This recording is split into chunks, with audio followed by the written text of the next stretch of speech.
All right, and looks like we're live. And I'm here with my frequent sidekick, although he's been absent here recently. But Luke, how you doing? All right, how are you doing tonight or the morning, whatever it is? To me, it's morning, and that's the thing. I'm actually not really up late. I'm kind of up early. What happened was I didn't feel well last night, and I crashed super early, like 8:30. I was in bed, I think, and woke up at 2 in the morning, 2:30, something like that, and was like trying to go back to sleep, but kind of in and out of sleep, and then finally gave up and decided, well, I guess I'm up for the day. So here I am at the butt just before the butt crack of dawn, ready to live stream. So might as well make use of this time.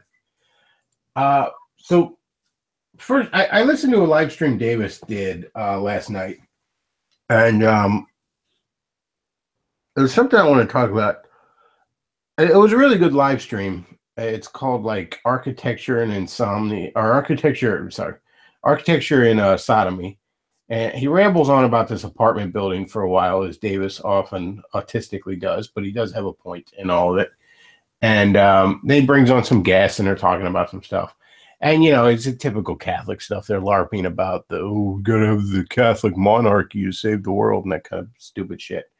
And I got to tell you, I have I'm just about at my fucking end of my patience with a lot of the Catholics who want to run around rambling on about Catholic supremacy while your church is nothing but sodomy and Marxism right now. Um, it's if there's one thing I really respect about Davis, it's he even said in there, he goes, well, we have to earn that. Get your fucking house in order before you get on your high horse, because it's just shameful what the fuck's going on over there. I don't know. My former church, it was one thing I almost feel like I owe them half an apology, some of the leadership of my former church, and I often criticize them for this. They had insane, visceral, like aversions and reactions to anything, remotely Roman Catholic. And I always thought it was very silly and an overreaction, but I'm starting to see they might have had a bit of a point. Uh, the Know Nothing Party did nothing wrong. Uh, What was that from? the Know Nothing Party was one of the early anti-immigration parties during the last century, and they were basically like, let's not let all these fucking Catholics in. And yeah, I think they had a point. The more I even talk to the extremely conservative Catholics, the more I'm convinced. I don't think you guys quite fit in with what the United States was supposed to be. Anyways, enough of that. Now that I've successfully alienated half my fucking audience is Catholic. I don't know how the hell that happened, but there it is. What I really liked about Davis's stream is that he was harping in on, like, you want to save the West, and you want to save the white race or Christendom or whatever the hell it is you're trying to. It starts so much smaller than anyone's willing to admit. It's all about the basics.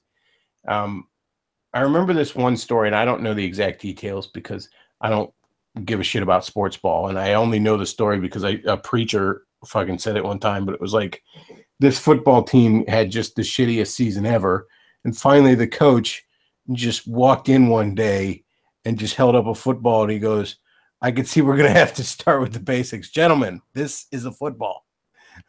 And there does come a point where, you gotta get back to basics about shit.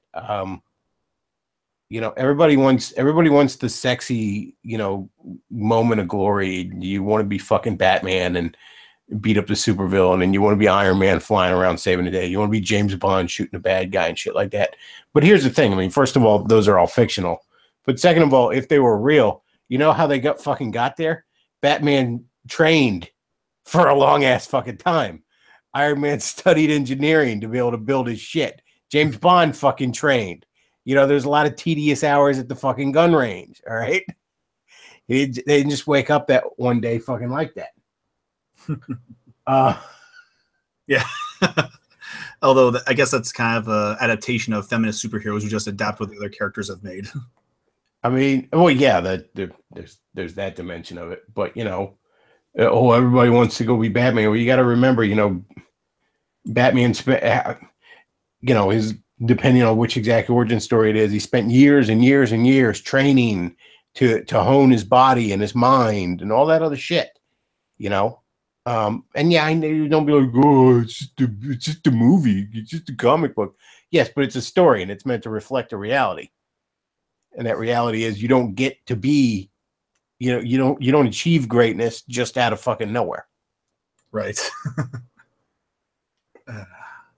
And yeah, it just comes down to like, I mean, you want, if you're concerned about all these grandiose fucking things, then you're gonna have to do a bunch of boring, not sexy shit. Like maybe fucking read a little bit more and watch a little bit less TV or play a little less video games these days, I guess, because nobody watches TV anymore. And maybe not eat so much fucking sugar. Maybe hit the gym a little bit more. Work a little harder at your job. Maybe get a promotion and make more fucking money. That's the other thing. You want to save the West? Acquire fucking wealth. That's how civilizations get built at one of the most fundamental levels.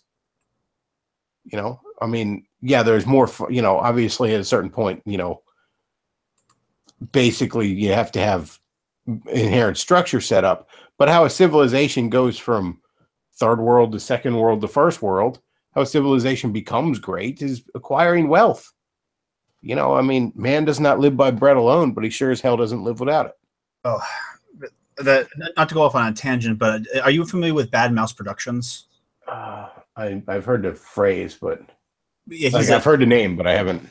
Well, he's a YouTube channel who has who talks about communist propaganda basically, and he has a Patreon of $200 per video, and his newest video is explaining how capitalism has a bigger death toll than communism does. Oh, that's fucking horse shit. Oh, but here's how it works. Here's how it works. He says that all the people who die from hunger, famine, and disease, that the capitalists didn't fund them, is identical to people who get killed in the Soviet Union. That's his argument. So, in other words, a system not being perfect is the same as a system systematically trying to exterminate people. Yes, apparently he thinks those are synonymous, or like intent is the same. It's funny. There's this new project on CW Seed, which is like an online only thing, and it's an animated project, and it's called Freedom Fighters in the Ray, and it's sort of taking place in the multiverse of the CW shows. Like, it's basically a world where the Nazis had won, and there's characters based off the old Universe X Freedom Fighters things DC used to do before Crisis. Like the Ray and all, but within this universe, there's a Nazi version of Supergirl, Flash, and Arrow, respectively, and they appear to be voiced by those actors from those shows. It looks like an interesting little project. I kind of want to check it out. And somebody, and it was probably a right winger, but he was in there and he was like, "How come it's never the communists took over and that's what we're fighting?" And I'm like, I kind of see his point there, but at the same time, the part of the reason, I mean, is obviously that there's a leftist bias in the media. I'm not going to argue that. But inherently, communists don't make good villains. Yeah. Because communists are pathetic. Yeah, communism is pathetic. I mean, what I think back to the 70 plus years of superhero comics, there's not a lot of communist supervillains, and there's kind of a reason for that. Again, beyond just a leftist bias. I mean, you can point to some, like maybe if you're an X-Men fan, you'd say Omega Red, but that's more just a super soldier that the Soviet government made. You could almost have made that character from any government that opposed the United States. You know what I mean? Any other power other than the United States. But an actual supervillain that embodies the communist ideals while actually being impressive and intimidating almost doesn't exist. Almost can't. I mean, I basically got to point to the Borg as the only real communist villain that's actually intimidating. and yeah, that would be perfect because they have no concept of private property. They just assimilate everything. Yeah, exactly. They don't produce anything. You ever notice that about the Borg? No, they produce more by taking other people. Yeah, they don't produce a fucking thing. The Borg never built a damn thing, basically. They just took other people's shit and slapped their label on it. I mean, I'm sure they had to design the cubes in some way, but that's basically hawking other people's technology. But yeah, the Borg are almost entirely parasitic. But yeah, as much as I kind of get the point there, like, you know, stop fucking harping on the Nazis. The Nazis were at least interesting. I mean, they at least know how to wear nice uniforms. Yeah, I mean, you know, they might have been fucking, you know, not the nicest guys on the block, but they were at least aspiring to greatness. And the reason why I brought up the whole mouse thing is because you mentioned how you achieve wealth. One of the best things is to achieve wealth in order to be a good superhero. And the funny thing about that is that he also confuses the idea that, well, wealth is made at the expense of other people, or made only at the expense of other people. And by that perspective, the only reason why Superman, Batman are able to be rich or able to do anything because they exploit other people to have the free time to get as great as they are. Actually, true wealth is generally not exploitive. I mean, there's always, there's often an element of that, but I mean, you know, there is the rising tide raises all boats. I mean, even if you look at ancient times, you know, when a civilization got more wealthy, even the life, you know, what the hell is that? I'm blanking on the word, not lifestyle, life, like the standard of living, even the standard of living for fucking slaves increased. You know what I mean? Truly, a rising tide raises all boats. I mean, you know, when true wealth is acquired by a civilization, everyone basically benefits, whether they realize it or not. And it gets to the point where you don't even need slaves anymore. Yeah. We'll have slaves. Well, yeah, that's the other thing. You know, your founding fathers had slaves. That kind of dumb shit leftists do. It's like, yeah, and you know, Western civilization's the only civilization that actually ended that practice. They didn't invent it, but they fucking said, hey, you know, maybe we shouldn't do this. And I'm pretty certain slavery actually still exists in Muslim countries right now. Oh, yeah. Fucking all through Africa, even. It's fucking rampant. Somebody says communists are proof of the banality of evil. Yes.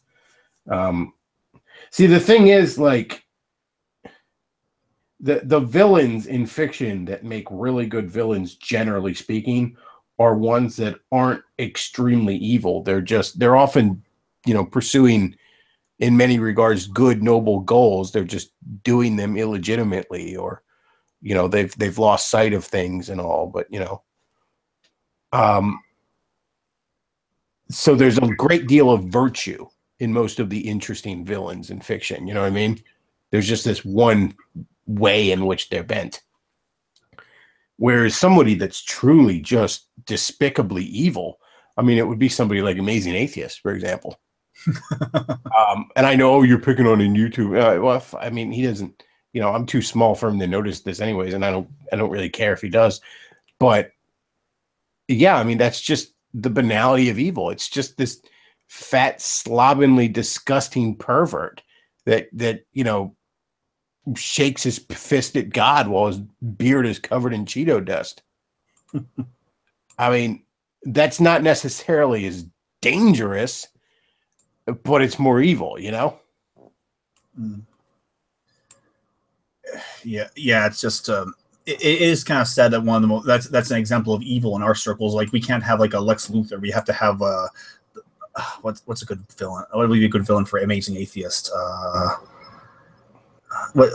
What's a good villain from Superman that just consumes anything and doesn't produce anything?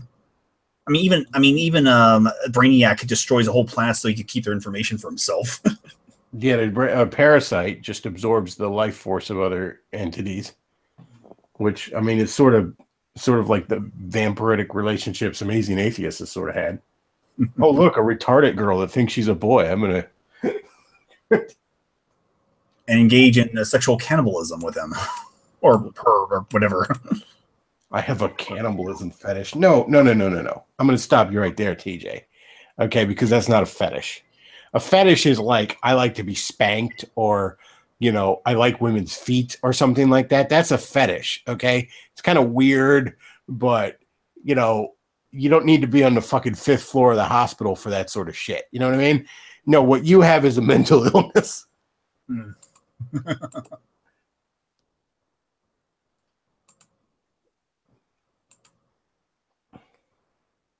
Somebody in the chat says pathetic evil isn't threatening, it's just sad. Yeah, the greater evil is often just sad. And I believe, and don't get me wrong, I while Nazis make more interesting villains for fiction, communism was a far, far more evil system. And had a far greater death toll.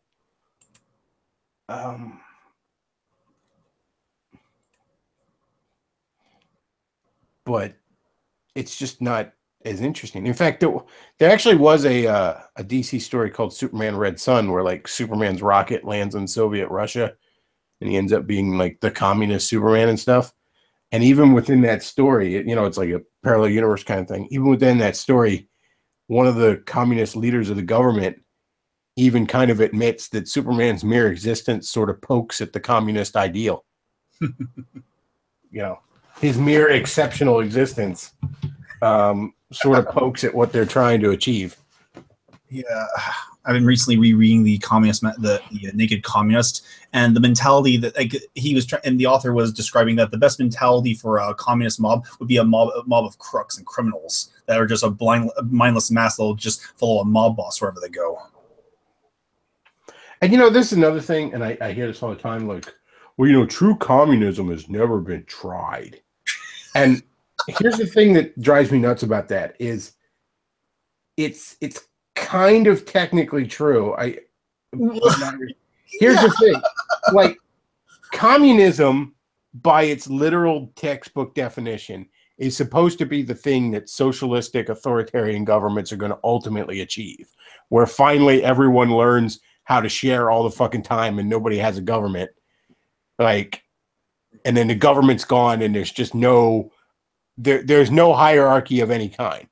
The thing about that is it's fucking impossible. That's why it's never been fucking done. Yeah, in the transition, there's always what's called the dictatorship of the proletariat. They just can't get past that point because at that point the society is supposed to evolve itself into the communist man. I mean, it's never been done for the same reason training unicorns has never been fucking successfully done, because it's fucking impossible. All right, that's not how the world works. All right. Even ants have a fucking queen. All right. That's not how the world works. Well, it's never been tried. Yeah, it's never been tried. Neither has, making it's never been successfully tried in the same way that making a round square has never been successfully tried. You're technically correct there. But no, it's okay. I'm sure this time it'll work.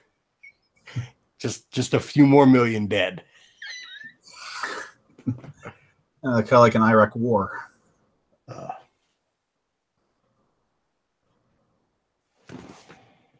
mean, it's never been tried. No, it's been tried. It's just never fucking worked. The more correct term is it's never been completed. It can't get past that last hump of completion. It's been tried everywhere, it's never been successfully completed. And just by virtue of the fact that you can't freeze ice in an oven.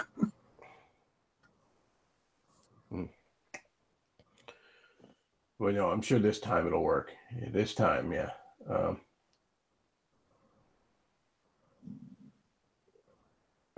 Well, just human nature will just magically fucking alter. Although to be fair, communists don't believe there's such a thing as human nature. They believe human beings are created by their environment. Like the only reason you have this podcast, not because you want to start a podcast, but because your environment conditioned you to want to make podcasts.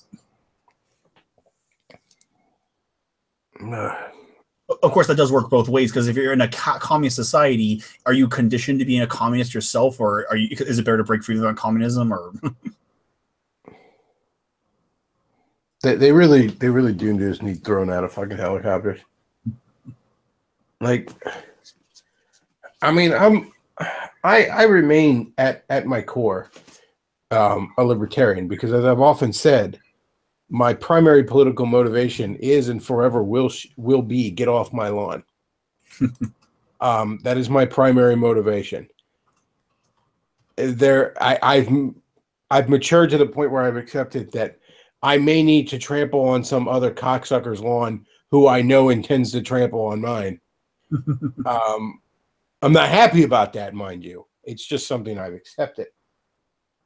So yeah, I've kind of reached that point where guys like Cantwell and that guy TR, where it's like, I do not believe I am under any moral obligation to respect the rights of those who have no intention of respecting mine. Or as Love, Life, and Anarchy puts it, the non-aggression principle doesn't apply to communists. No, because communism to advocate communism. I mean, look, I'm not a big guy on the non-aggression principle. I think the non-aggression principle is kind of a nice guide, all things being equal in a peaceful society. That's sort of an ideal. I don't take an autistic position of it, or that's how we always have to fucking do things.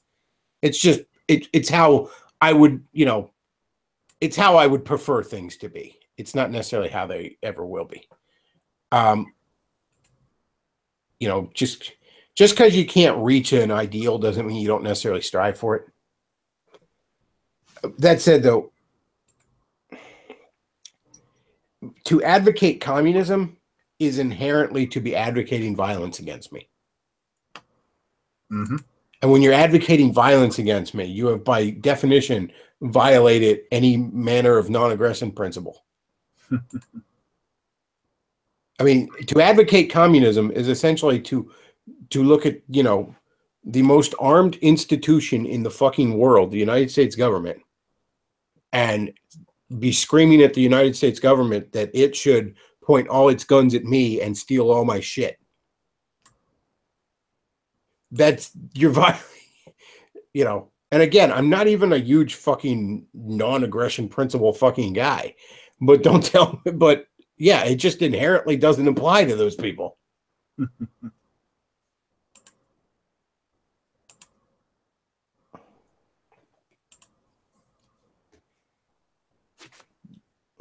Yes, to advocate communism is to be advocating violence against fucking productive members of civilization.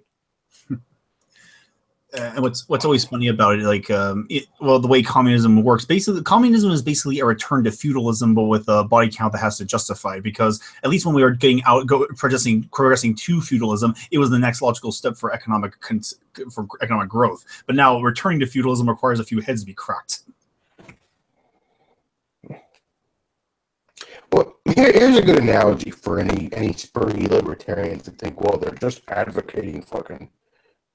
They're just words, right?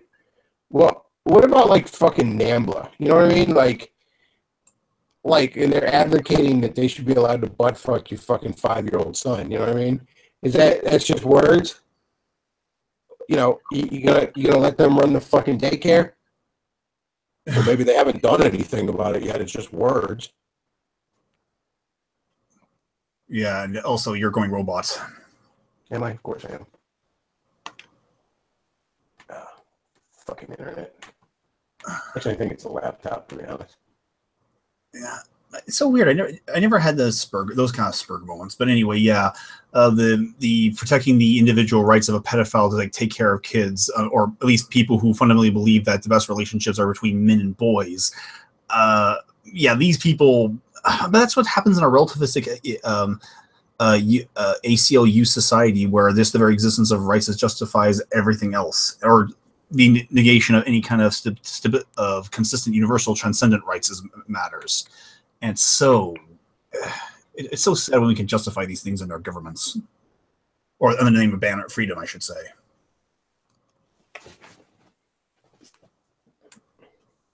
Oh, you back with us?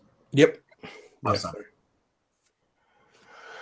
I really wish I could figure out what the fuck causes that. I think it's a problem with the laptop, to be honest, but I mean, I can't fucking afford a new laptop, so there's nothing I can do about that.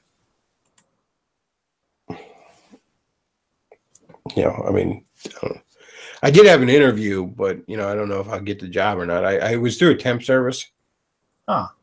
I got registered with one of the temp services I didn't even realize was around this area, and went through the drug test and all, and they they sent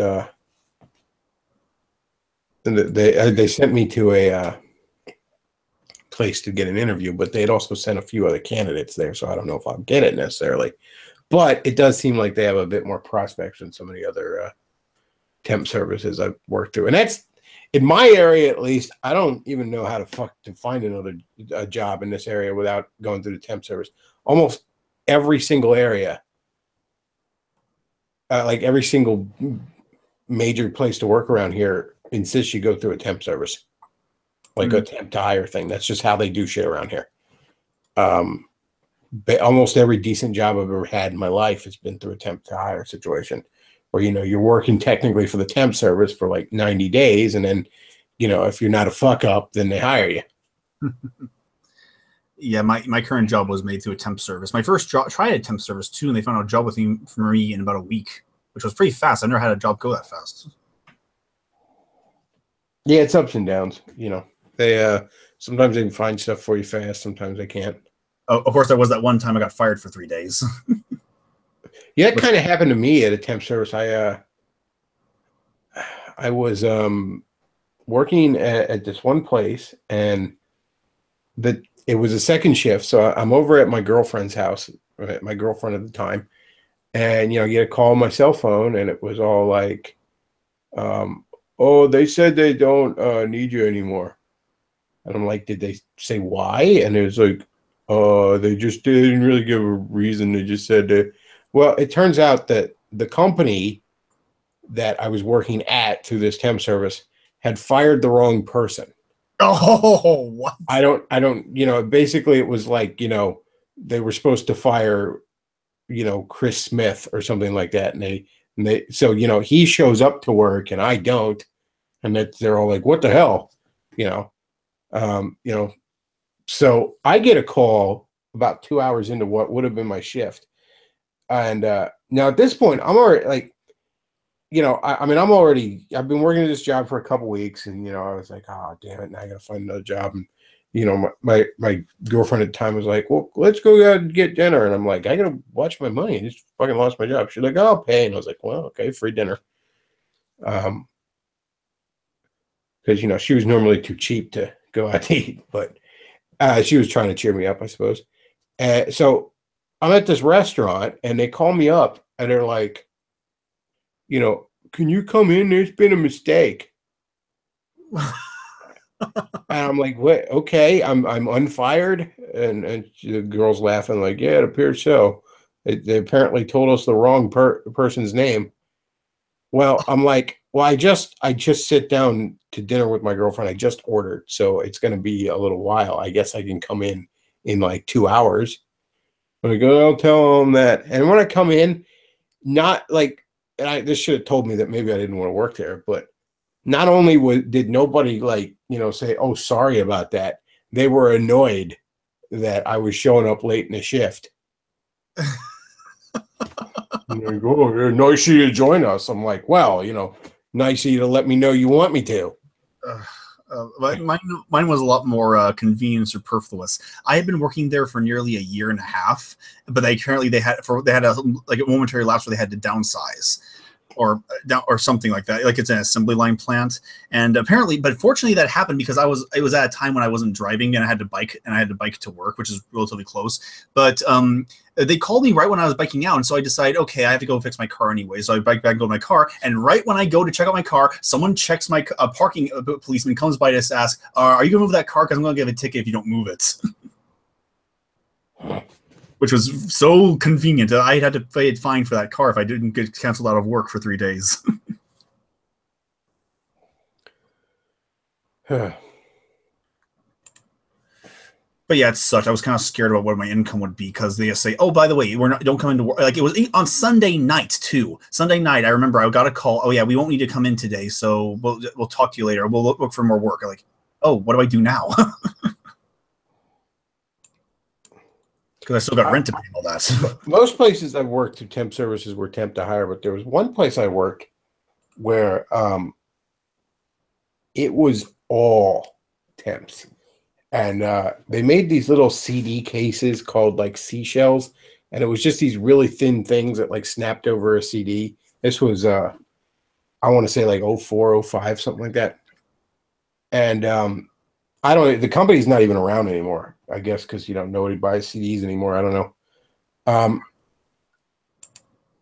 But I worked there first shift originally, and then I switched to third because the boss had mentioned something about needing. The boss at the place had mentioned something needing third, and like just when I switched to third, right?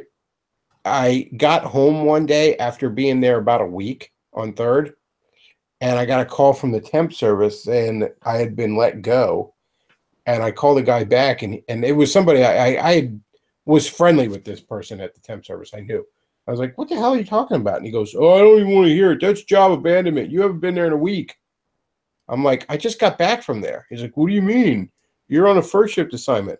I said, "No, the one boss switched me to third." "Oh, well, nobody told us that." And I'm like, I don't, okay.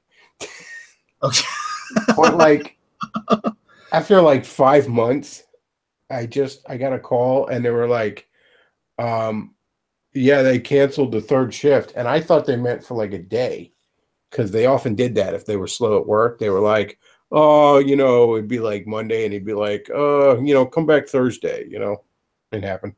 But I was like, oh, till how long? He goes, no, just forever. I was like, oh, okay. So this was at the temp agency, right? Yeah, the temp service called me then and told me that. Oh, wow. It was kind of nice, the hours, because it was third, but it was 4 10-hour days. So I would get done work Friday morning and not have to go back in until Monday night. So I would kind of just like stay up most of the day Friday, do stuff, maybe I'd take a nap in the afternoon or something.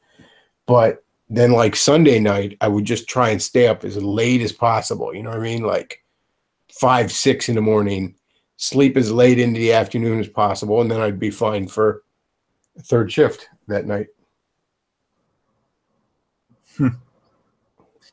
And I guess we're on the topic of work. What's your experience with management? Boy, have I done management or like Your experience with management as a worker? I've had some very good bosses over the years. I really have. So I mean, I can't complain too much, but there's been more than a few fucking jackasses. Like I've never been fired in my life. I've been laid off twice, but I've never been, well, 3 times, I guess, because the temp service one I just mentioned. But 3 times I've been laid off, but I've never been fired. Every other time I've quit and found something else. But the one time I came close is I switched from second to third shift at this one job that I worked at for like 4 years, and the boss on that third shift was such a cocksucker. And what had happened was when I was first starting a shift, it was no big deal because he just hid in his office all fucking day. I don't know what he was doing, watching Law and Order on Hulu or something. I don't know what the fuck he was doing, but I didn't have to deal with him at least. Well, then came the fucking economic crash around the end of 08 in the early 09. And suddenly all the bosses at this company were very panicky about their positions. And this boss wanted to look like he was doing shit. Basically meant he wanted to wander around the place and pick fights with motherfuckers. One time he comes up to me, and second shift had left me a huge fucking mess that I'm trying to clean up. And he starts running his mouth about some dumb shit or whatever. And I finally just turned around and I said, Carl, it's not his name, but I'm just going to, Carl, I am trying to clean up a mess that I did not cause, but is nonetheless my responsibility. So I need you to either help me or get out of my way. That is the exact thing I said to him. Which, oh boy. I said in worse yet, I let that slip in front of him when there were other people around me. Oh. So I fucking embarrassed him. I didn't mean to. He caught me at a bad time. I even went into his office later that day and was like, hey man, I'm sorry I was short with you. I was just, I apologize. Well, that wasn't good enough because in a fucking week's time, that motherfucker had me on 3 fucking write-ups. Oh. Just dumb shit. You know what I mean? Like you looked at your cell phone or some shit like that. Just the dumbest shit that everybody does. Yeah, But he just hovered around me all the fucking time looking for shit. Yeah, the first rule of blue collar work: always keep your head down, even when you don't deserve it. Yeah, and so I just finally said, you know what? I know where this is going. So I walked into his office one day. I said, "Hey, this is my week's notice." And he's like, "Oh, okay. Why's that?" I'm like, "Yeah, sure." And then like an hour later, he comes to me and he's like, "I gotta talk to you at the end of the shift." Okay, fine. Couple more hours go by. It's my lunch. I'm done eating. I walk into his office. I'm like, "Hey, I got some time now if you want to talk." "Oh no, the end of the shift." Okay. And I'm like, I know where this is going. You know what I mean? And so end of the shift, he's like, "Yeah, we don't need you anymore after this. We accept your resignation." And I'm like, I'm trying to be nice by giving you a week's notice. You know what I mean? I mean, there's been jobs where I fucking walked right the hell out. But I knew that the one temp service I wanted to get with had a good relationship with the company I was currently at. So I wanted to make sure no official bridges were burned, that kind of thing. But it's like, I don't know what, like, are you afraid I'm going to like draw a penis on the wall or something? I'm obviously trying to leave, I'm obviously trying to not burn the bridge or I wouldn't have given you notice. What the hell are you afraid of? Wow. I've never had bosses that bad, but yeah, that's the worst one I had. Yeah. Wow. Oh, so if you could hold on for 1 second, I'm going to try to fix the camera. Okay. Hopefully we won't hear an echo. Oh, what's that? That's a horrible echo there. All right. Oh, cool. The other time I kind of had a button heads with a boss was I was working this one job. This is the job that had fired me by accident. And at this point, I'd been there for years. And they did tons of mandatory overtime. And it just fucking drained you after a while. Like you worked 12 days in a row. You only had every other weekend off. Unless they were slow, which, whatever. But I finally was like, okay, so they had this thing called task force that was a temp. It was their temps, their part-time people, I should say. And I'm like, I got to get to task force. Because when you were on task force, the way it worked was you only had to work 2 8-hour shifts every other weekend. And everything else was what you signed up for. And you could sign up for basically 4-hour chunks here and there, any kind of shift or whatever, you know what I mean? And this was the kicker. The way the pay was structured was it was like time and a half on your weekends and then regular pay during the week, right? So if you work 2 12s on your weekend, you right there basically almost made what you would in a 40-hour week. And then, work maybe 1 or 2 days. Point is, you could be making almost as much money, just about as much money, basically, and have 2, 3, 4 days off a week. You know what I mean? So it's like that's the tits right there. The only downside to it, and I don't even know how they do it now with fucking Obamacare, but you didn't get any benefits. That was the downside. And I was a young man. I didn't give a fuck. You know what I mean? I wasn't even using my fucking benefits. I just had them in case of dire emergency. So I went into the office one day. I was like, you got to give me task force. I can't fucking live like this anymore. There's no way to live. And I'm like, okay, well, we got to wait 2 months for it or something. Cause I was like, you could get like 8 call offs before you got fired. You know what I mean? Mm-hmm. And like if you called off, then that call off would disappear a year later. And I was at like 4 call offs and you had to be at like 2 to get task force or something like that. You know what I mean? Because I always hovered around 3 or 4 because I fucking called off once in a while because I just wanted to get the hell out of there. But I was like, okay, in 2 months, you'll be down to 2 and we can move you to task force. Sweet deal. I wait 2 months. Well, you had this write-up 7 months ago. Yeah, I did. I had that when you told me that I could go to task force. Well, how about we wait another 2 months for that write-up to disappear? Okay, fine. Another 2 months.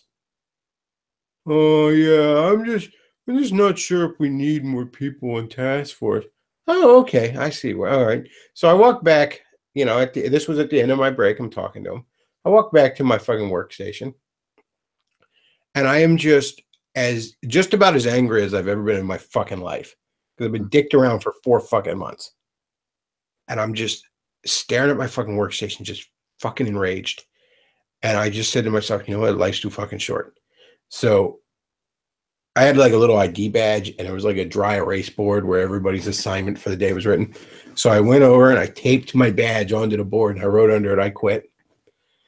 I took a shit and then I clocked out and I went home. Like that was, and as I went out to my car, I just thought like, man, I might have made a fucking terrible mistake. You know what I mean? But it was 3 in the morning on a Monday morning, and I had orientation at another place 9 a.m. Thursday morning. So, I wasn't in a bad place then. Well, hopefully you'll be rejoining the workforce soon. Yeah, I got, even if I don't get this particular job that I interviewed for today, I get the feeling that this temp service is going to be able to find me something in a decent amount of time.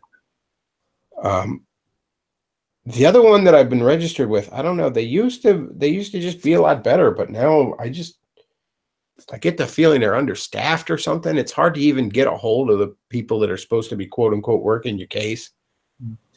Is the temp server like a big building or it's like an office building, like a storefront building? It's like a little office building. It's usually in like an office complex, depending on which one it's at. But yeah, it's usually those kind of places. Yeah, my temp service was like a storefront building that got remodified into something more practical. And I thought, oh, a nice little small place. I'm sure there's a metaphor for government bloat in here somewhere. Well, I mean, I've always had pretty good luck with those kind of places. And there's been times when they've sent me to places I've absolutely fucking hated. I mean, I've worked at a lot of places through temp services. Now, yeah, there's been like 4 main jobs I've had in my life that I've stayed at for a long time through these places.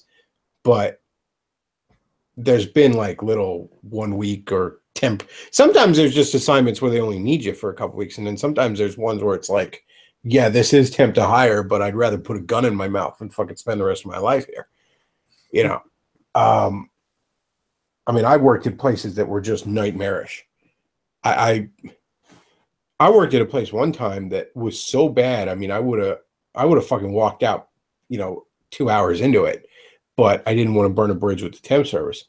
But it was like after like 5 hours of being there, I'm like, are we gonna get like a break or some shit like that? And they're like, oh, sometimes we don't get breaks. That's factory work. I'm like, I don't know, in red fucking China maybe, but every other place I've worked here, that's not how the hell that works. I don't even know what the technical law is, but I know almost uniformly every fucking place I've ever worked, like factory work, they give you a break every 2 hours. It was weird. The job I work at, it used to, like when I first, like for the first year, they were very like loose or lenient about when you took your lunch, but you were always expected to only have a certain time for lunch. And then all of a sudden, like a year later, they got to really specific. You have to take it at this particular time and before this particular hour. And so it made work seem a whole lot longer because when you segment your day evenly, it makes it feel a whole lot longer. Yeah. Yeah, I used to try and stack some breaks towards the end of the day and shit like that whenever I'd have the option. Apparently someone didn't like that. But then again, my last job, things were so oddball in what I may or may not be doing, unless as long as I was able to, I always try to take my breaks at the exact same time. And I actually used to take my lunch as my first break, just because that's just kind of when I got hungry. I like my technically lunch would have been at like 1 and my first break would have been at 11. So I just preferred to eat it then.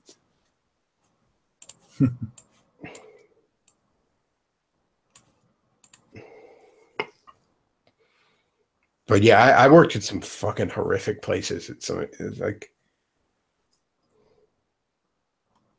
you talk about an answered prayer. I remember one time working at this one place, and I mean I was working like a dog, extended hours, and I swear I was making less than I would have at like back when I was at like fucking Burger King. You know what I mean? I even think they were jipping me on overtime, but you know, you can never get a straight answer onto what exactly anybody's supposed to do, and you know, I was still kind of a kid, so I didn't know. But I mean, I was working like a dog. I was making fucking jack fucking shit. And I was like, I got to find another place.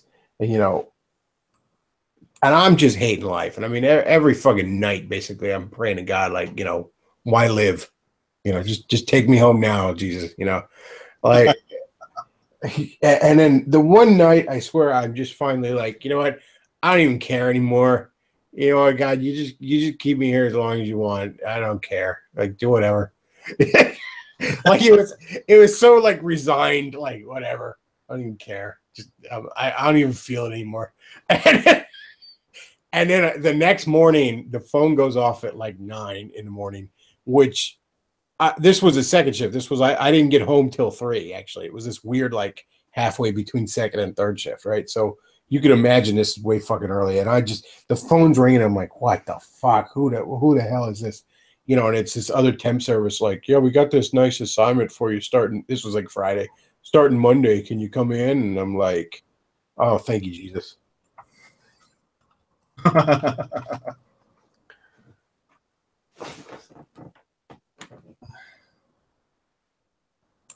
But yeah, I swear, it's like the good Lord was just like, yeah, I just wanted you to stop struggling.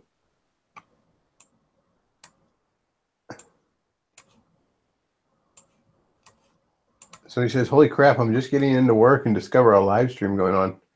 You're getting into work at 5:30. Man, you are working a straight up first shift there. I mean, my last job was first shift, but I didn't have to go in till like 9. So oh yeah, up till 8. Yeah, the first shift around here is like 6 a.m. Oh, geez. And don't get me wrong, some of the ones I've worked a few before that were like that, but thankfully the one I was at recently wasn't like that. But it's not for me, man. That just burns me out after a while. Yeah. What I'm really looking for, like I told you before, I'm really looking forward to the third shift because, and my only issue with second shift is that you have no time to do anything else during the day. It's a position that's great who has a spouse who can do your chores for you. I find with second shift, though, it's easier to like take care of appointments or something like that because basically you just have to make sure you get out the door a little earlier than you normally would. You know what I mean? Like I was working 9 to 5, essentially, 9 to 5:30. And I mean, just doing something like going to the bank was virtually fucking impossible. Yeah. Like, I mean, to do any kind of shit like that, you basically had to take time off work. Whereas with second shift, I mean, you know, all the times I used to work second shift, I used to love being able to run errands before work, you know?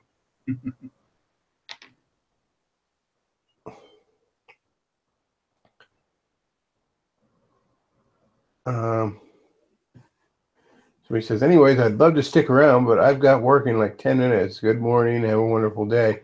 Hey, you can't listen to stuff at work. That was the one thing about my last job. I could get away with listening to anything as long as it didn't have swearing. If it had swearing, the one cocksucker baby boomer lead, it used to make his pussy hurt. But other than that, I mean, I could be listening to like esoteric far right-wing fucking podcasts and shit like that. You know, talk radio, regular basic bitch Republican talk radio. And there's a lot of places where, I mean, even trying to listen to Rush at your fucking workstation and get you in some trouble. Rush Limbaugh. Let alone, you know, trying to listen to fucking, you know, that guy T advocate the execution of communists or something. What was that one group called? The people with they have the Pepe version of the Ghostbusters theme, the conspiracy crowd, what they're called? The Paranormies. Yeah, the Paranormies. Try listening to Paranormies at work. I will say though, towards the end of my shift, like a lot of the higher ups would be gone, and I could get away with basically anything listening at my desk, and that'd be when I'd like break out the Cantwell or something. Like Cantwell would usually go live like about a half an hour before my shift starts, so there would be times when I got Christopher Cantwell playing. Oh, speaking of, I'm I just don't know. Maybe that's why they laid me off. speaking. I was just looking up online for some topics. Have you heard about the Democrats' new slogan? Wasn't it like a A better, better deal or something? yeah, that's pretty much it. They're so bad at this. Like, It's amazing how bad they are at it.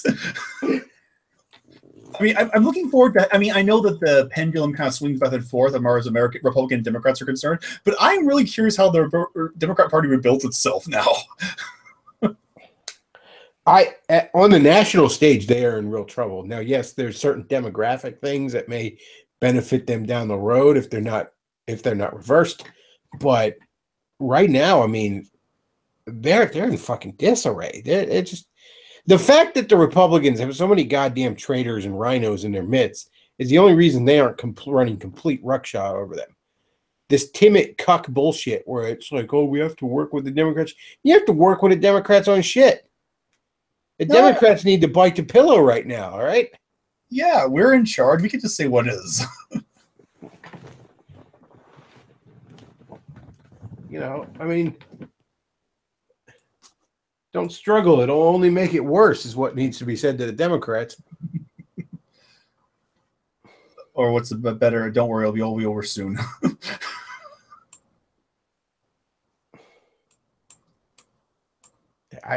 The ideal we're going to work with the Democrats. Oh, speaking of politics, is John McCain dead yet? I don't know. Is he? I don't know. Here's hoping. Like that tumor can't end that sack of shit fast enough. Well, at least he's. It's like that one scene. Have you ever seen 1776?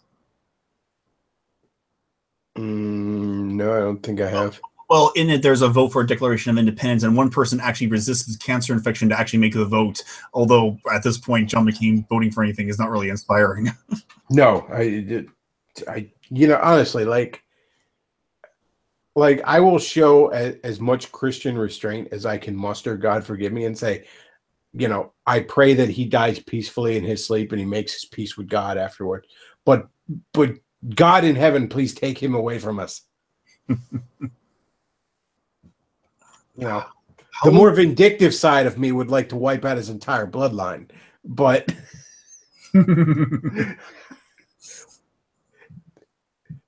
that line in Daredevil where the one mafia guy's threatening Karen Page, and she's like, "Who are you going to kill me?" And he goes, "Oh no, I'm going." He goes through the spiel of like how he's going to like murder everyone you've ever cared about and stuff like that, and then he's like, "And then only when you have no more tears to shed will I allow you the sweet release of death."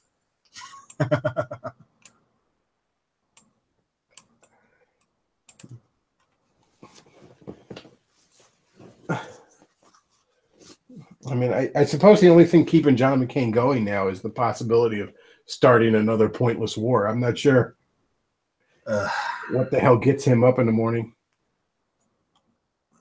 Something. He's going on 80 right now.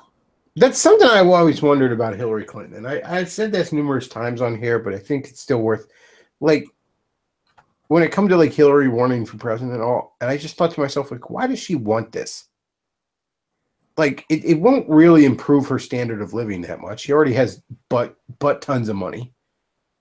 There's no real grand cause she wants to champion. You know what I mean? She doesn't really have a vision for America. I mean, at least Bernie Sanders had some ideal he wanted to achieve. You know what I mean? As horrible as it would have been, but it wasn't ideal nonetheless. Yeah, at least he thought it was going to be better. You know what I mean? Like why? Like wouldn't you? The woman's fucking dying. You know what I mean? Wouldn't you just like, go home, hug your grandchild, make your peace with God, and stare off at the fucking sunset? Like you're dying. Like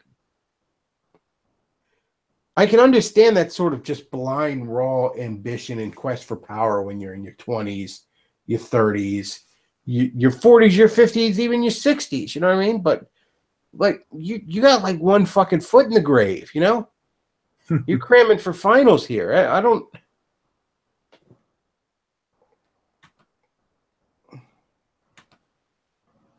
I mean, you're going to stand before your maker very, very soon. Need to brace for impact there. If there is one good thing that ever came out of Movieball's mouth, it was how he allegorized John McCain as a manga superhero. At least in the election season. A guy who gets shot out of a plane, survives, gets tortured, and has an insanely hot, insanely beautiful woman for a sidekick, or at least a psycho woman with a sidekick.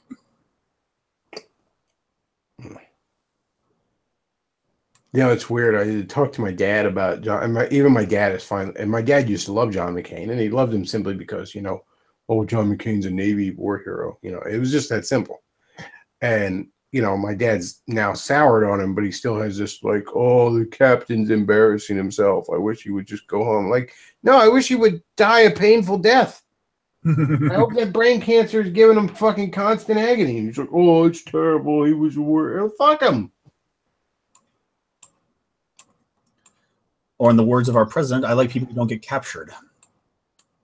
You know, even if you take the most fucking military channel boomer aesthetic about John McCain's fucking war record, I don't know exactly how much leeway I'm supposed to give a man for being a war hero. But I'll tell you this much, no matter how much it is, John McCain's fucking exhausted it all right? I don't care if John McCain had single-handedly won us a fucking war. Like with his own two hands. You know? It doesn't make up for the rest of this shit.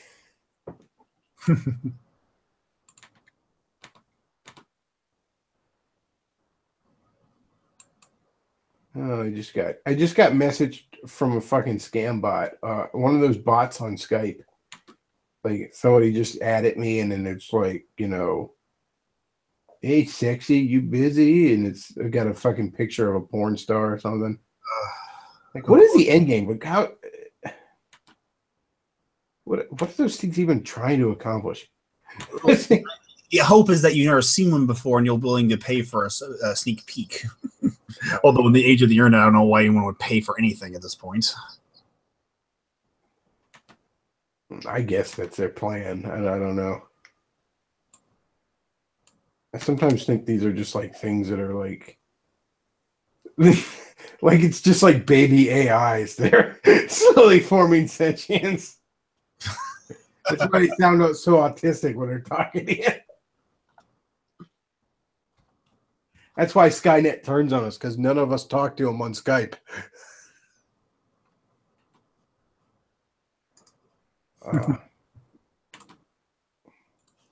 Let's see. What we got going on in chat? Somebody says John McCain is a Navy fuck up. Yeah, his record is not very impressive, if we're being all honest about ourselves. Our elites are traitorous bastards. They're after your shekels, Bechtloff. Oh yeah, by the way, you know, there's the tip jar down below there. You know, you can send me some fucking shekels. Seriously though, if you appreciate the content, tips of any size, I greatly appreciate it. Old decrepit fuck sacrificing blood of our children in a Semitic war desert. John McCain would be hanged by my ideal state. Yeah, it's one of the things whenever I get like triggered by a boomer criticizing the millennials, and that does trigger me, to borrow a phrase from the other side. And the reason it triggers me is, yeah, the millennials fucking suck, but you boomers don't get to talk. All right, you guys are the worst thing that's ever happened to the United States of America and quite possibly Western civilization as a whole. So yeah, the millennials, aren't they just so silly with their phone apps and their it's like, yeah, and you know what? You know what the millennials didn't do? You know what the millennials didn't do? They didn't inherit the greatest wealth the world ever saw and leave the greatest debt it ever saw. All right. You know what the millennials didn't do? They didn't fucking send their sons and worse yet their daughters to go bleed out in Mideast sand for no good goddamn reason. Don't get me wrong. I mean, maybe we'll do that dumb shit eventually. Some of that dumb shit. I mean, but hopefully we'll actually become the most conservative generation in history. But until then, we'll have to deal with warmongering. I think this just Generation Z is going to surprise a lot of people with how right wing they are. Oh, I found this little cartoon. Hopefully it'll load. Yeah, I think General Z. I love feminism now. Nice head work. Wait, is that Shoe on Head? I don't. Microsoft delete. Oh, this was based on the teen girl, like the AI girl who whoa. They had to re-lobotomize her to make her not like Hitler anymore. Well, I think that's what Shoe on Head is. It's just a sex doll that acquired limited sentience.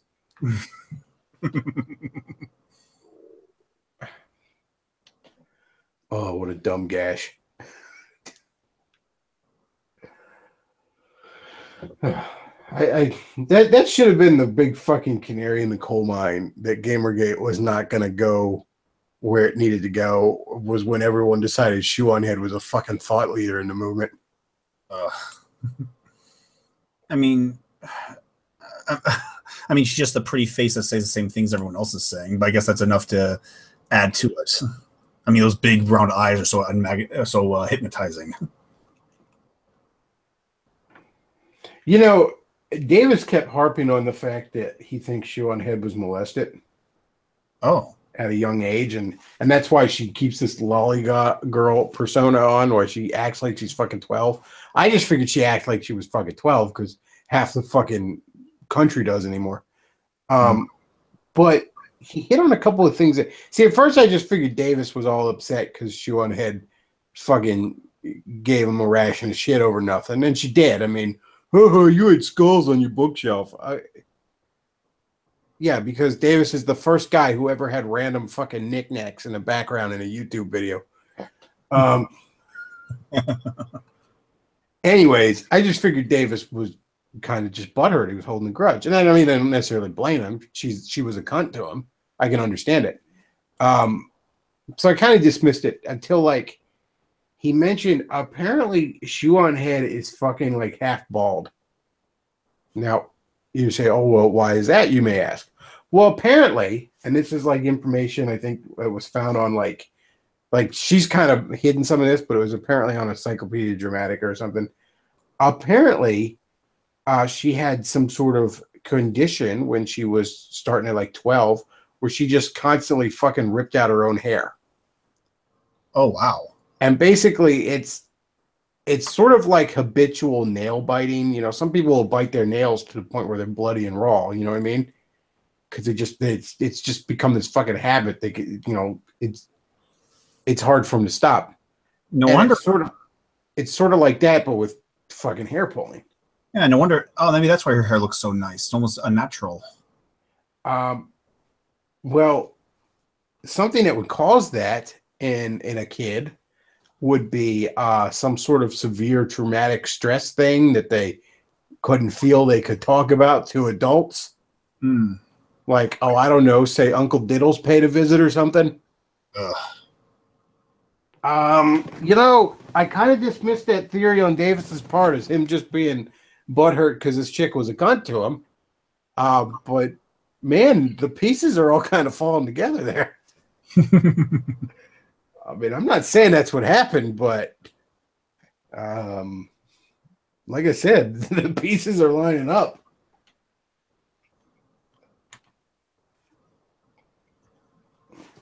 Let's see. Somebody says, I used to like Shoe on Head. Well, you know, I'll be honest with you. I kind of like Shoe on Head's videos at first, too, because, you know, she's cute and she has decent presence and comedic timing.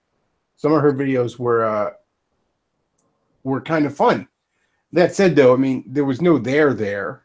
And after a while, that becomes apparent. And, I mean, she's just such a fucking cunt. Like, she tries to be like the popular girl in high school, probably because she never was.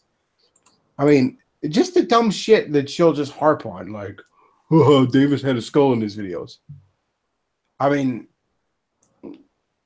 there is actually a point to the skull, you know. I mean, it's a little unusual, but it's no more than annoying than people putting all their statuettes behind them, like their anime. yeah, who cares? He had something decorating his bookshelf behind him. You know what I mean? That's fucking Philip DeFranco has fucking Zelda pillows on his bed in the background of his shots, because you know, it's just something they had. They thought was interesting in the background of a video. If I was on camera, I'd probably have like a bookshelf with action figures on it behind me or something. You know, just something that's an interesting backdrop. You know, Alpha Omega Sin's got his game shelf behind him.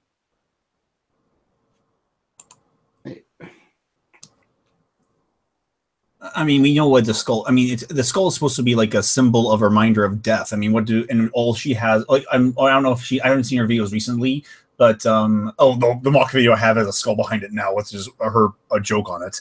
But and all she has is her mirror and her clothes and her makeup, as far as I can tell. Yeah, I mean, you at least Davis's room didn't look like a fucking teenager's. Is she actually? How old is she? She's well into her 20s. I know that. Or no, I shouldn't say well. I believe she's like 19 or 20 or 21, something like that. She's not a kid. She's not a fucking teenager. I mean, and I mean, hell, you know, good for you, Armored Skeptic. You are banging a cute younger chick. I mean, I'll give you credit where credit's due. What man doesn't appreciate that? You know, I mean, you're a fucking spurgy, autistic, pseudo-intellectual, but, you know, Armored Skeptic, and people, so many people call out his bullshit on this, but, I mean, calling out Armored Skeptic his bullshit has become like a subgenre on fucking YouTube. But, like, he is the quintessential, like, I'm smart because I don't take a side, pseudo-fucking ultra-centrist dipshit. He's almost a live version of South Park. Yeah. Yeah, he's the fucking fedora version of South Park. Only he was never as fucking clever. Yeah, I mean, South Park can still be clever. Yeah, South Park definitely had its moments over the years. So he says woke sex dolls are making a last stand for white men. Yeah, I guess I don't know. Is jerking off to a shoe on head video the last stand of implicit white identity? I don't know.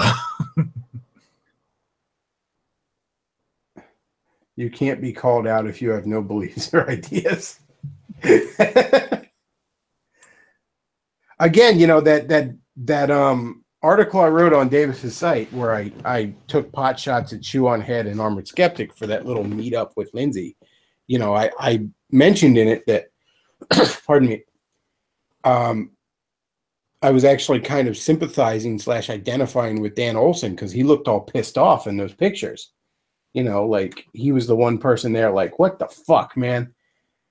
Oh, God, look at that lolly shit about it. God damn it. It's fucking cringeworthy.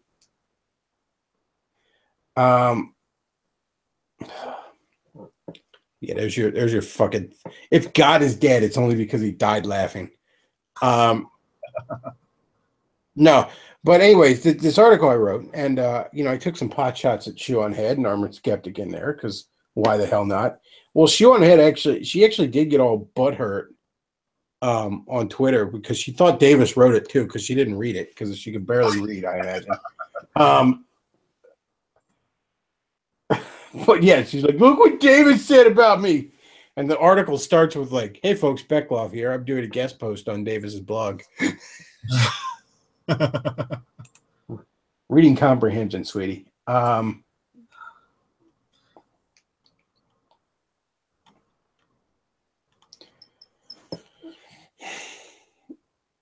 But yeah, I kind of found myself identifying with Dan Olson there a little bit because I could tell by the disgust in his face. At least he fucking believes in something. That was actually, dare I say it, I was disappointed in Lindsay Ellis. I didn't think that was possible. But nonetheless, I was like, really? Really? this was just all a fucking game to you, I guess. This was all just about, I guess, I don't know, clicks and pay me Patreon dollary dues or something. I thought you actually believed in this shit, sweetie.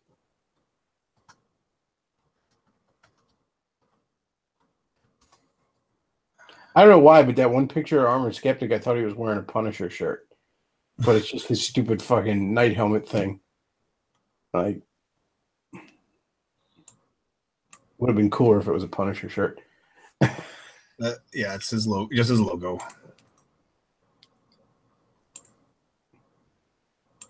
He's the Armored Skeptic.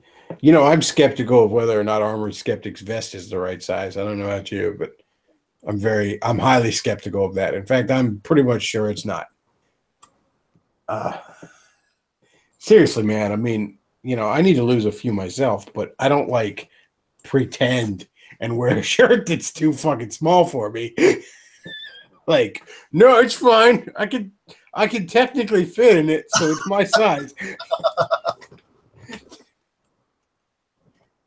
Look at them posing for that fucking picture where they're all like, yeah, we're all laughing, having a good time. Ha ha. And then look at Dan also there, like, what the fuck?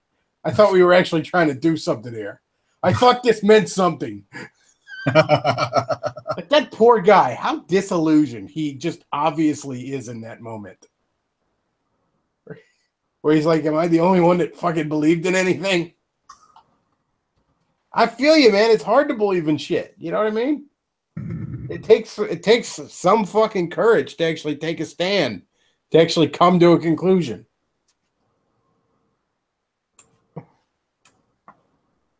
And him and Close It Fits. Oh God, yeah, that's the other thing. Ha ha, God's not real. Now watch as I fucking worship a children's movie from 40 years ago. Of course he fucking loves Star Wars. Of course he's all about the most basic bitch sci-fi in goddamn existence. Come on, where's your undersized vest? Come on, have a picture. It was the video he did where he was talking about JonTron and I think Destiny's debate. That quote debates. Yeah, he was on camera in that video. And I mean, damn, dude, I'm highly skeptical of that vest being the correct size.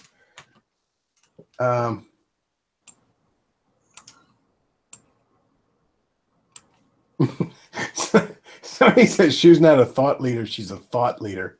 THOT.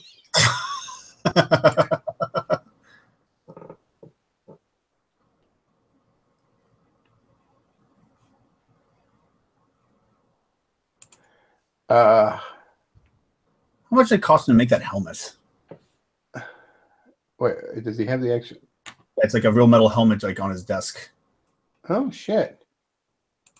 He must be raking in more Patreon dollar dues than I thought, because I'm sure that wasn't cheap. I'm pretty sure. Yeah, he probably is. I mean, he's I mean, the guy I mentioned, the commie gets like $200 per video. What does he make? Well, I mean, look, the real money is in Fedora shit. I gotta say. Like, if you are let me put it this way: if you're a Fedora that isn't totally fucking paused, like you're in this sort of Armored Skeptic, you know, Sargon, Amazing Atheist, you know what I mean? You're a Fedora that's anti-feminist. Let me put it that way. You can fucking make the ducats doing that. Yeah, 750 video. I mean, you know, like, here's the thing. I'll be honest with y'all for a second. I'm a terrible liar and I'm a terrible actor. I'm not good at coming out here and being anything other than basically what I am. I might crank the dial up to 11 a little bit on myself just for the sake of, you know, showmanship. But I'm me out here. You know what I mean? If I was somebody who was able to fucking bullshit you all and just, you know, I would be sorely tempted to just, I don't know, be fucking Fedora man out there and just rake into fucking ducats. Because the ducats are out there to be raked in. All right. Apparently, fucking fedoras have a lot of disposable income. I don't know how that happened, but there it is. It's a mystery. That's a mystery I'd like to investigate. Like, where do these people get? Like, where do people who support communism or atheism get their or liberalism get their money? I guess when you don't have a girlfriend or children or bills because you live in your mom's basement, I guess even working at fucking Burger King or some shit, you'll have some disposable income.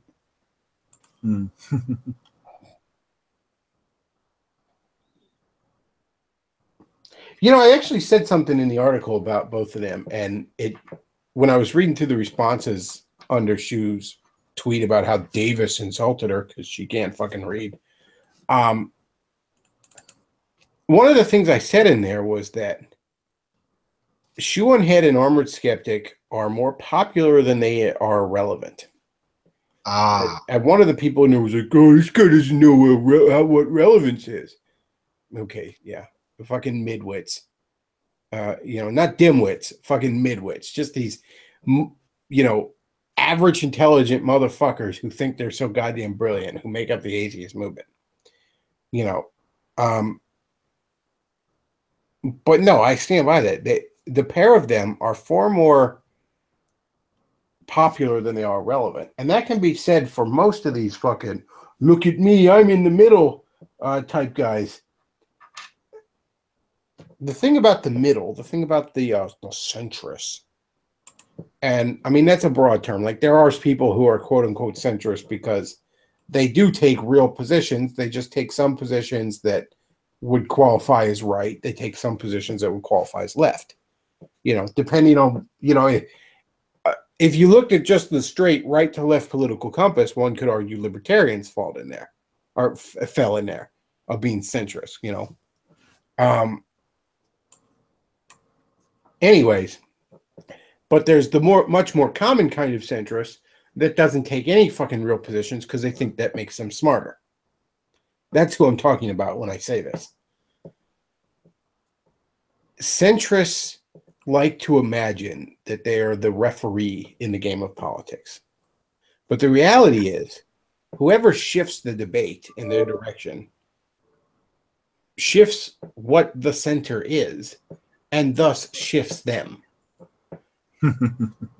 So while they like to imagine they're the referee, it's much more accurate to say they're actually the ball. They are the thing that is fought over. They have no actual fucking agency of their own. And actually, this Star Wars picture, I want to talk about this in a second here. This Armored Skeptic Show on Head Star Wars picture. So mental bookmark there. I want to get to that in a second. But yeah, they're the ball. They're the thing that's fought over. They're the ground that is gained by one side or another. But they have no agency in this fucking game. They think they do. And I mean, hey, think about it. If you were the ball, think about it for a second. If you were on a soccer field and you were the ball for a second, you would think that you're driving the whole game, wouldn't you?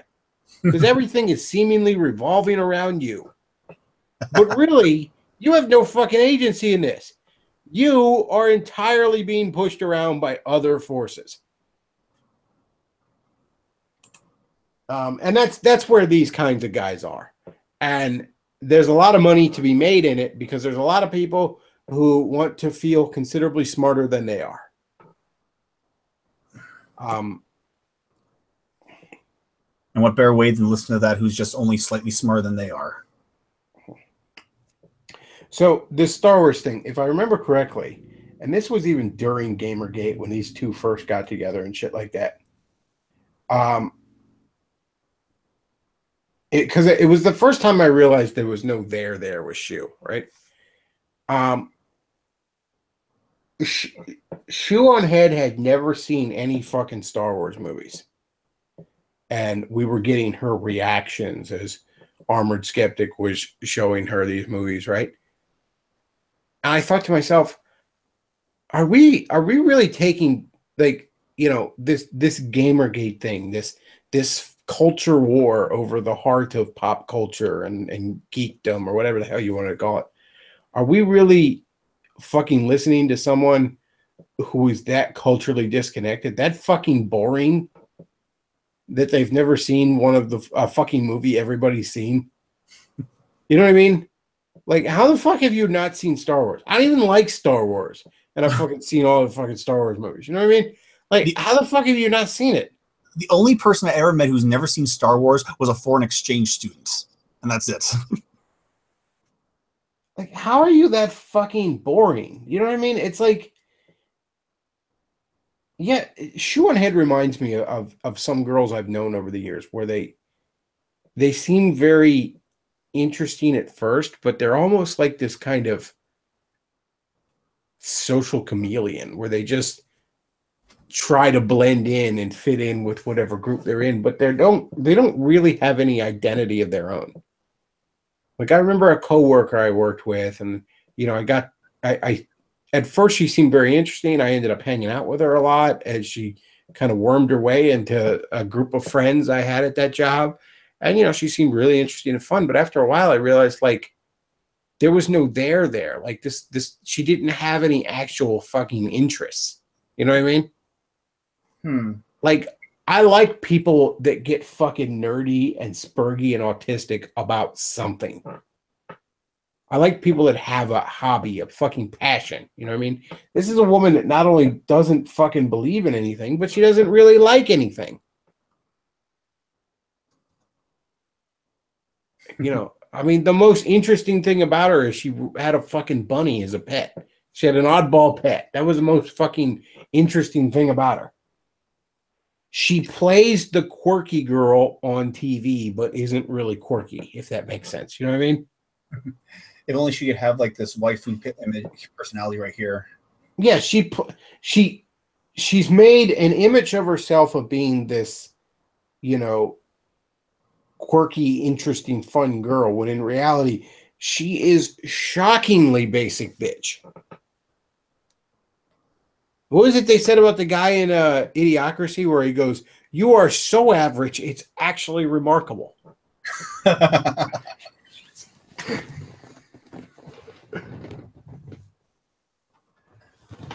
Yeah, unfortunately, he's the one who rules in the world of idiots. No, so, well, yeah, but commentary on what Shoe on Head is, I guess.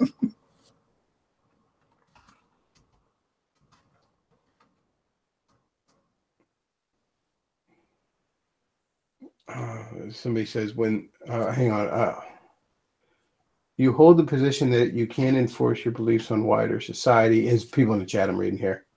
All right. When those beliefs are part of the system of faith. I think I'm like halfway into a conversation here. That's why it's not making any sense. Centrists are scum. Again, I'm not necessarily agreeing with it. I can actually respect somebody that is a quote unquote centrist just because they have strong opinions that in some ways go right, in some ways go left. I may question where the real coherency is to their worldview and shit like that. But I can at least respect that, hey, I've considered this one issue and I lean left here. I've considered this other issue, I lean right. But you ever notice that so many of these fucking quote unquote centrists, a lot of times they can point to issues where they lean left, but not so much issues where they lean right. Isn't that kind of interesting? Interesting coincidence. Rush Limbaugh actually pointed this out one time where he finally nailed down some quote unquote moderate that called his show, and he's like, "Tell me some of your conservative views then." And this guy really couldn't do it because it's just something fucking left to hide behind. It's O'Sullivan's first law of action. Anything that's not explicitly right wing will be left wing. I mean, the most you can get from one of these people is maybe they'd like taxes to be moderately low. And, I like free speech, which, I mean, it's by no means a far right wing thing. I mean, hell, some of the far right actually fucking despises free speech. Which puts them more on the left. And, since some on the right actually, they sympathize with National Socialism, which of course is stupid. Well, I mean, as I said with like Richard Spencer, this guy is leftist on issues like abortion and homosexuality, and he supports socialist economics. So, you know, back in my day, we just called those leftists. Yeah, and I'm trying, and they still technically are. It's just he's invented the word alt-right, so anything he says is alt-right now. Which is not a position of principle, it's just a position of popularity. I mean, other than being, you know, racially conscious for white people's interests, I don't see anything you could remotely call right wing about Richard Spencer. It truly is the embodiment of that meme of the, oh, he's just a racist liberal. Well, shoe fits. Somebody says the dildo state. Yeah, that's about where we are.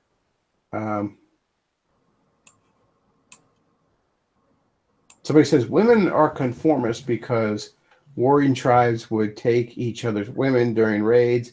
And in order to survive, women would have to obey the new tribe. Those who would not would face consequences. Yeah, women are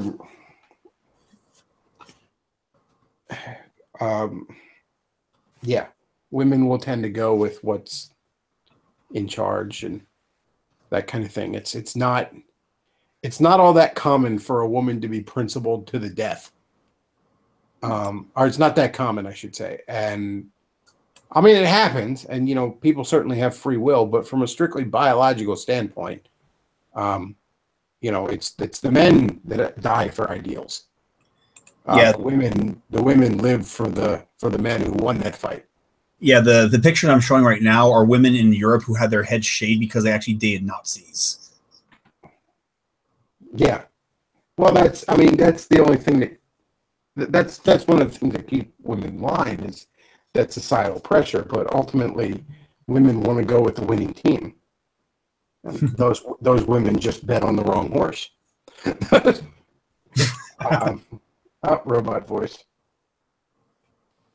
Hang on. Yeah, but then again, it's hard. Like you said before, it's hard to refuse a man in a little fresh uniform, in a little Hugo Boss uniform. Oh, maybe I could find one.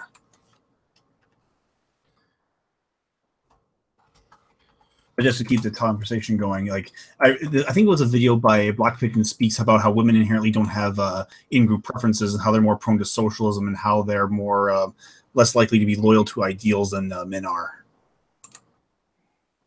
Yeah. I mean, look, these are facts. You know, you can be mad at me all you want, but these are facts. You know, I'm not Mother Nature. I'm not God. I didn't make the rules. But then again, it's kind of hard to deny a man uniform for women. Well, I mean, I wouldn't blame the French women because, I mean, you know, have you seen their men? bunch of cheese-eating surrender monkeys. That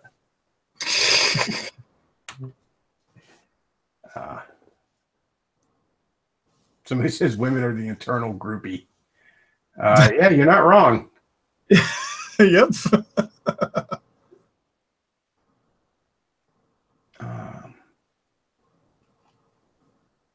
Somebody brings up a good point. The men who collaborated were shot. The women who collaborated had their hair shaved. Even when at times of war, we're still misogynistic towards women's benefits. Yeah, the pussy pass is eternal.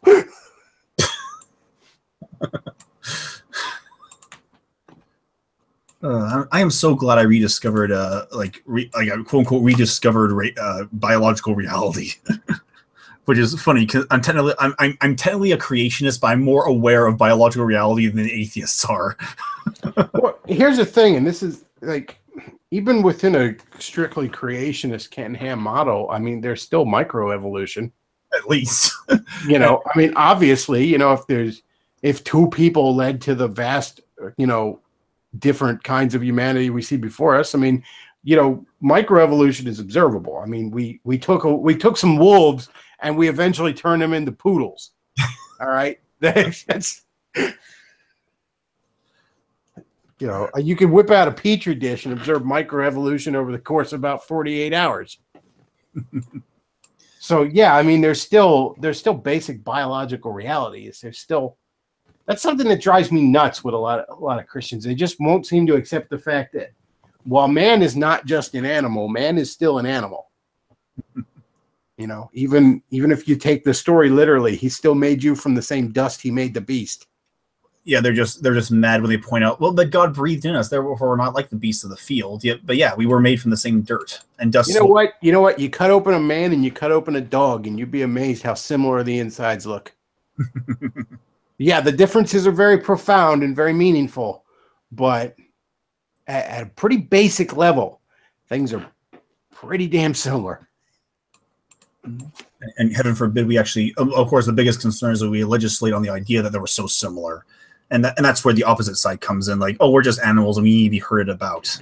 No, as I said, we're not just animals, but we are animals. Yeah, I think that's where the irrational fear comes in from that. The idea that you're trying to justify, it's kind of like the whole hatred of racial realism. Or you're trying to justify racism, or in this case, you're trying to justify materialism. Well, to some extent, I don't think that even animals are just animals. That mouse utopia experiment that people on the right often cite as good evidence against the welfare state. Well, I would also argue that it's kind of evidence that there's a spiritual dimension to even those little lab rats. Because, I mean, what essentially happened there, other than we broke their spirits, if they were just biological machines, then what should happen in the mouse utopia experiment is they should breed until they reach the point that exhaust their resources, and it should either plateau or their numbers then nosedive. But that's never what happens. They get to about the halfway point, and then their spirits break and they go insane. They have the pretty rats, which is funny. Like it's a perfect ideal. It's kind of like a perfect notion of what Shoehead is. She's like a pretty rat. She looks like a perfect specimen of humanity, but doesn't reproduce or breed or take part of the human condition.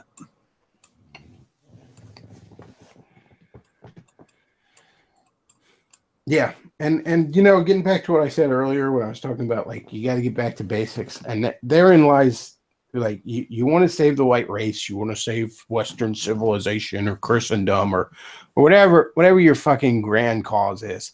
And don't get me wrong, I'm not belittling that. You should be living for things that are bigger than you. But at the end of the day, Christendom and Western civilization and the white race, all those are larger entities that are made up of individuals. And those individuals need to be healthy, need to be worth something for the larger collective to be worth something. I liked how C.S. Lewis put it, like this not a constant notion that one of the greater evils that the devil's trying to teach us is that the fate of nations is more important than souls, because only individuals can be saved or damned. Yeah, I mean, well, to some extent, and I mean, nations come and go, tribes come and go, races come and go, civilizations come and go. But human beings have souls. Human beings, if you would all believe in the spiritual dimension, a human being will still exist a trillion years from now in some form, in some place, we shall say. I mean, hell, I'm of the mindset that my little dog had a soul. So, in some regards, that makes him infinitely more valuable than any nation state that's ever existed. Or a communist.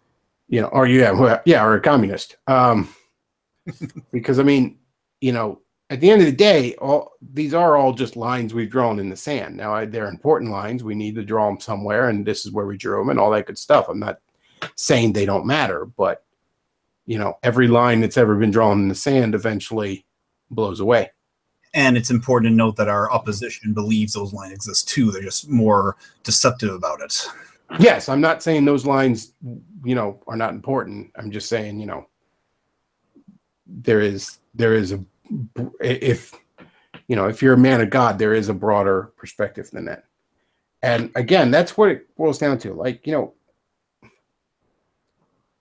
like, go to church, and fucking go to the gym and talk to a girl. Okay. Those are the three things you can do. And look, I'm saying this to myself as much as anybody else, okay? Because my fat ass needs to lose some weight. And you know what? Sunday morning comes along. I'm not a morning guy. This day is a rare exception to me. I'm not a morning guy. Usually I don't like waking up in hours that end in AM. All right. So trust me, every Sunday I have the temptation of rolling back to bed and attending St. Mattress. You know, I'm saying this to me as much as anybody else. Like, just, you know, do the small shit. You know what I mean? And you know, everybody says like, oh, you should go start a family. You know what? I'm going to even break it down a little bit more simple than that. Because before you do that, you need to find yourself a fucking wife. All right? Because, you know, we're not trying to make little bastards here. So before you even want to become a father, you should become a husband. Mm-hmm. And a worthwhile husband.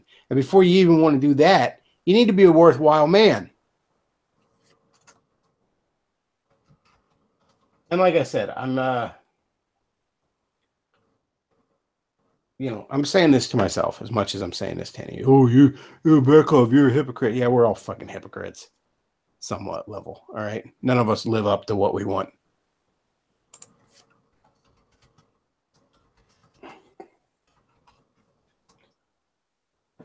All right. Well, this has gone on for a while. I think I'm going to wrap it up. Luke, thanks for hopping on. I know you saw I was going live and you decided to hop on. Luke's going to be, his day job's going to probably keep him from the Saturday show for the next few weeks, but you know, shit happens. Why I don't understand, because they don't seem to be increasing our workload. There's nothing he could do. He's pushing buttons. Oh, there's a couple of Russians I'd like to collude with.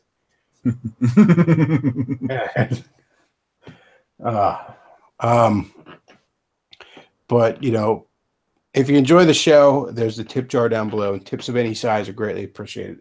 That helps me keep doing what I'm doing here. And as I've said numerous times, and I'll say it again because it's worth saying, it's a very good thing to support the alternative media you enjoy. If that's me, I appreciate it by all means, but I'm saying that in the broader sense, not just self-serving.